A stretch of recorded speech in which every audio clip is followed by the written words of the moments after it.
Salam, statistika vaxtına xoş gəlmisiniz. Əhalinin siyahıya alınması haqqında yəqin ki, çoxunuz eşitmisiniz. Bəs əhalinin siyahıya alınması nədir?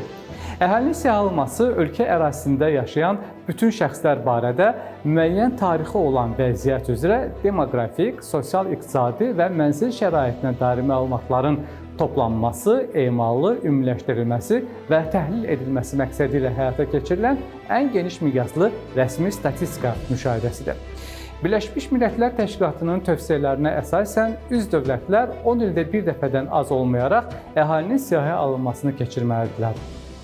Azərbaycanda sonuncu əhalinin siyahıya alınması 2019-cu ildə keçirilib.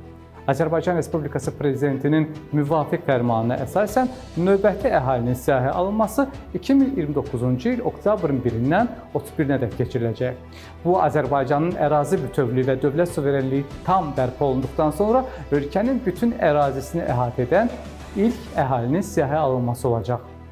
Siyahıya alınma zamanı əldə olunan məlumatlar ölkənin sosial-demoqrafik vəziyyətinin qiymətləndirilməsinə, dövlət proqramlarının hazırlanmasına, məktəblərin, səhiyyə müəssisələrinin, nəqliyyat və digər xidmətlərin daha düzgün planlaşdırılmasına xidmət edir. Məhz buna görə də əhalinin siyahıya alınması hər bir ölkə üçün mühüm statistik dövlət tədbirlərindən biridir. Bu statistika vaxtı idi. Növbəti buraxılışda görüşənədək.